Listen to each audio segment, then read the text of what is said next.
Welcome back to Celebrity Radio. It's Alex Belfield talking to the stars of Las Vegas, and we've got one for you today, a man who's performing all week at the Flamingo Hotel and Casino at 5:30. He's got a high-energy family show. He's called Jeff Civillico. How are you? I'm great, Alex. Thanks for having me. It must be great to be you, because you come here to the Las Vegas Boulevard and you can basically mess around for 90 minutes and entertain audiences, and you've got a big crowd right in the heart of the Strip. It's perfect. Yeah, it's awesome. I pinch myself every day.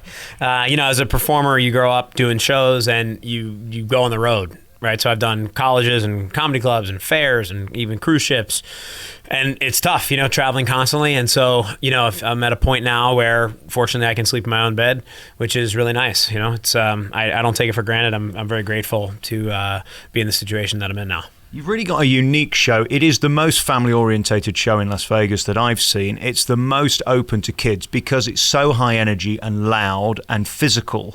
You can't really phone this in, can you?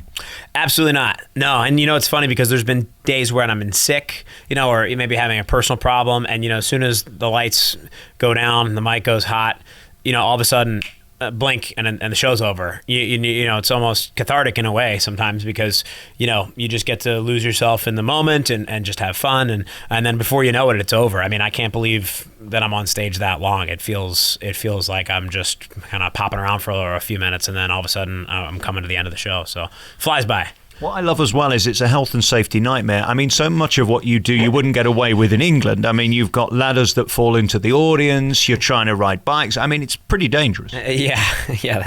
I've never thought about it like that. And I've always just done these stunts, and growing up, I've always been a little wacky. So I don't even really think about it. I've been fortunate that, knock on wood, nothing has ever really happened. Too severely on stage. I've had minor mess ups, and you might hurt yourself, or stub a toe, or a little cut or something, but nothing bad, at least to speak of. No audience members have actually died. No, there have been no audience members who have died throughout my run at the Flamingo. Caesars is very happy about that. It's always lucky, isn't it? Yeah. And then when we look at your life and career, it's extraordinary. I mean, this is what you've always wanted to do. You're not a clown. We must make that clear. But what you do is sort of circus orientated, and it's so physical. This is the dream then, to bring this to a Las Vegas stage, because you've always been doing it.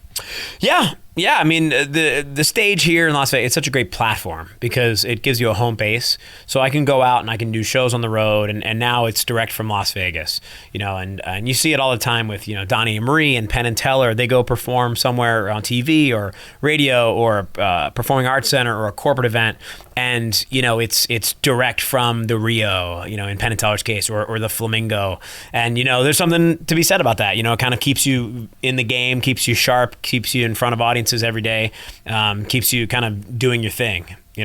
Is it fun being you? Because, I mean, there you are, center stage. It's all about you. There's nobody else in the show. You are it. And the ladies do find you a nice bit of trouser, don't they? Let's face it. What'd you say? A nice bit? What? A nice bit of trouser. You see, I'm a deeply unattractive man. You get the ladies, and it's kind of depressing. I've never heard that expression, a nice bit of trouser. Yes. But I think I'm going to start. Nice little English expression. Well, I appreciate that. I've never been called a nice bit of trouser. It is fun. I mean, it's a lot of pressure too, in the sense because you have to carry the show. That if you are, something as stupid as you have a really runny nose, or a cold, or you're not kind of you're in your tip top shape, or you've had a really busy day, or you're running from another meeting or an event, and all of a sudden you got to kind of focus, get your game face on, because you are carrying the whole show.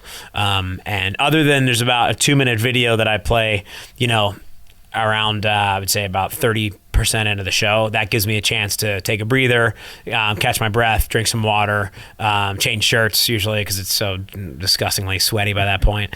Other than that little break, there's nothing really, to give myself a breather. And you literally are shot out of a cannon. I mean, you start the show bang on time at 5:30, and you get 3 members of the audience up, and it begins. And from that moment, you set the momentum and the pace. It's very important that goes well, isn't it? Yeah, it is. Yeah, and I've learned to just kind of try to let the show go off the rails as much as I can, because then that makes everybody feel like it's unique and it's the first time and they're seeing something special. So it's kind of that, designed chaos, I guess, is what I try to create, that idea that people think, oh my gosh, this guy's crazy, and of course, there is improv to the show, and every show is a little different, but each routine has a framework, and each bit has different ways that it can go depending on what the audience gives me, of course. So what was interesting as well, I was making my notes during your show, and it seems like you have a line for everything. It's clear you've spent your life on the stage, because when something happens over here, you've got a line to get out of that. Yeah. That's important too, because if you're phased and we can see that it's kind of going off the rails and going slightly wrong, we become uncomfortable. You don't do that, do you? No, you're right. I mean, a lot of it is just making the audience feel comfortable and like you're in control. And yeah, there were a lot of kids today, like a ton of kids today. There were actually more, sometimes there are 0 kids in the audience, and sometimes there are tons of kids in the audience. It really just depends. And there was a ton of kids today. And that kind of affects the tone, because I'll actually be more family friendly. And if there's not that many kids in the audience, I might throw in a couple more, edgier lines, or, let it get a little more of the innuendos. And but today it almost requires more energy, because the kids are screaming nonstop, and they're shouting things. And I mean, that one kid today was like, "Hurry up and do it already," or whatever. I was like, "Whoa!" Right in the beginning, I was like, "Man, nothing worse than being heckled by a 4-year-old." I know. Yeah, I was like, "Wow, living the dream." Yeah, getting heckled by a 4-year-old. Talking of living the dream, here you are in the same home as Donnie and Marie. I mean, there's a star on every corner. What is it like to be part of this community? Because it is the home of show business, isn't it?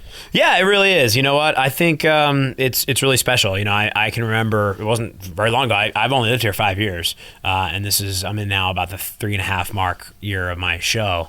And so it wasn't that long ago. I can remember, looking and seeing the ads on the big screen outside Bally's at Flamingo and Las Vegas Boulevard, and thinking, wow, like, wouldn't that be awesome? And then now again, I'll be walking by and I'll see an ad come up, or I'll in room somewhere, or and the Caesars Entertainment Network is so large. I've had friends who will text me, and they're in Atlantic City, and they see a commercial I did, it's playing in room, or they'll see a billboard at Harris Laughlin or something, and it's really special. I don't take it for granted. I count my blessings. I'm very very happy to be here, and just trying to make the most of that platform. You've had an extraordinary trajectory. I mean, you've done everything from the White House to Disney. You're now here. I guess this act chose you. You didn't choose it. Yes, yeah, that's a good call. People always ask me, you must train for your show because, to stay in shape. And it's funny, because that's kind of the wrong way of thinking about it. It's like, I wouldn't do what I do unless I wasn't drawn to highly active, functioning.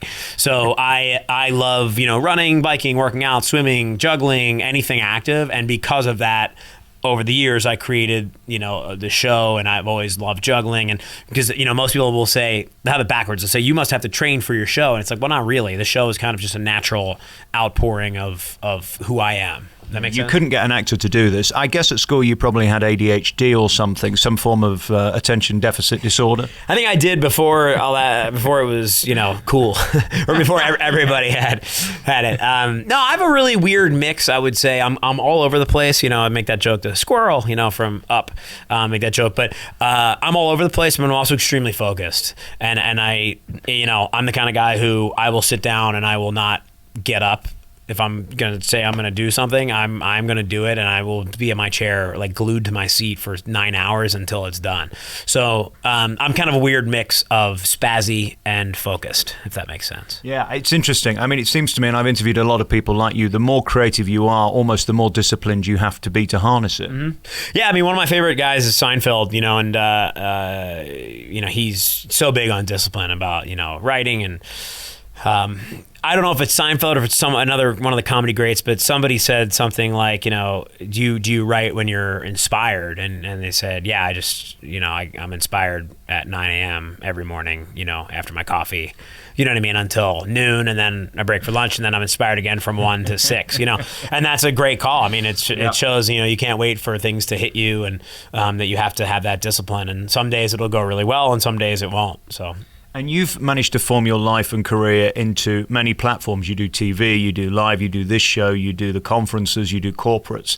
That's really important, because you can't just have one gig in show business anymore, because it's risky. You've got to be over everything, and you've achieved that. Yeah, it's all about multiple streams of revenue. I mean, everything from now, I guess, I have the Vegas show platform. I have the corporates, as you mentioned, and within corporates, I do straight up entertaining, whether it's a warm up for general session, a banquet show. But then I also do team building workshops where I teach companies how to overcome, obstacles that are foreign to them, like learning how to juggle. And I kind of use that as a metaphor. I do MC work. A lot of times now I host conferences, which is great because, they'll have a company will have an event at Caesar's Palace, and they'll say, oh, who's your MC? Oh, we haven't thought about that. And then Caesars will say, oh, have you thought about Jeff Civillico? He's great. They'll send him over to the show. We loved him. He was fun. So then I'll host a conference at, the Paris or at Flamingo or Caesar's Palace. And then the corporate world, then there's speaking as well. So I've started doing now speaking engagements, talking about the branding of something like juggling into this business where you have, your Vegas show platform, your corporate work, your nonprofit, your TV hosting, and merchandise, and how you kind of build a bigger brand. We have interns. We have a Showbiz Academy now that I created, where we teach all these skills to high school students about the business and creative aspects of showbiz. And when you look at now the portfolio, there's kind of I would say 5 or 6 different ways that I make money that kind of involve juggling, but they're much bigger than that. They're more of a bigger host personality brand, I would say. And again, this shrewd businessman that you are is sort of incongruous to the show because it comes across as so wacky and wild and ludicrous, and then there's you doing all of this stuff in the background. Yeah, absolutely. You're dead on. I mean, it's funny because it's high kicks and wedgies and all the silly callbacks that I have, and then I think that a lot of people see, there's something more, behind this kid. It's not just all goofy. You know what I mean? There's got to be a strong business sense behind that as well. I don't think you could survive in this town without it, really. No, you can. I mean, and you give up a lot of flexibility and a lot of freedom when you're not the producer. I'm the producer as well as the performer, which I absolutely love. It's a lot more taxing in my time, but it's just, it's just basic risk reward. I mean, I take on a lot more risk, but the reward is a lot higher. So, I could be produced by one of the big production companies in town.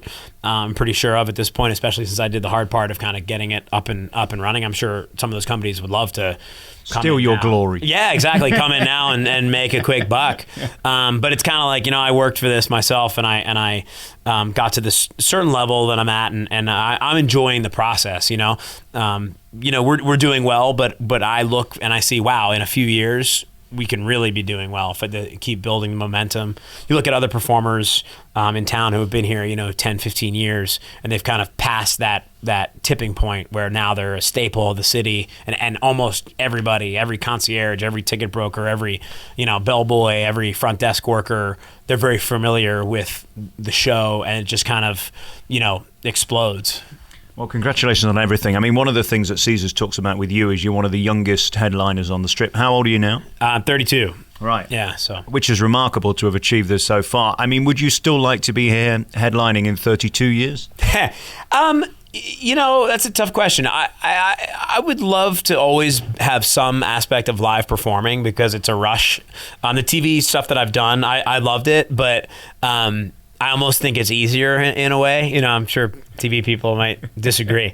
But, I remember, filming for a travel channel, and it's like, oh, let's try that again. Let's try that again. It's like, oh, cool. All right, I think we got it. Let's do a safety just to make sure. And here, I mean, you got one shot, you know what I mean? And you have to correct that along the way, So if something doesn't, like you said, if something doesn't go as planned, you might say, oh man, that bit's usually 12 minutes. In my head, I'm like, I had to cut it short. It was probably 4 minutes. I got to make that time up doing something else. Do I try to stretch out other bits? Do I throw in a new bit? Do I, so I try to tailor on the fly to the audience. If there's a ton of kids, maybe I'll do more with the kid, and maybe I'll make that a bigger part.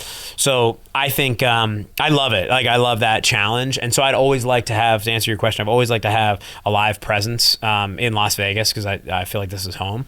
But I wouldn't mind necessarily turning my show into more of a hosted variety show that then I could kind of pop in and out of a little more, just to do other things, TV and other things. So I would say I'd like to always have it, but I don't know about if I want to be 6 nights a week, 30 years from now. That's I don't know. That's a lot. When you watch somebody like you, I mean, you literally could start a conference with what's going on in your head. You're thinking about so many things, and juggling that audience as well as your balls at the same time is quite a task, if you know what I'm saying. Yeah, absolutely. Yeah, I'm always scanning the audience for my next volunteer and gauging, who's laughing and even little things like I'm looking for who's crossing their arms so I can make a joke about that, or, who's, what's going on in the crowd. So, yeah, you really have to kind of look out and see it all. Jeff Civillico's here at the Flamingo Hotel and Casino, 5:30, and you're on now from Saturday through Wednesday? Absolutely. Yep. 5:30 show, 75 minutes. Great show for the families. So come on down. Exactly. Great to talk to you. Thank you for your time. Thank you very much, Alex.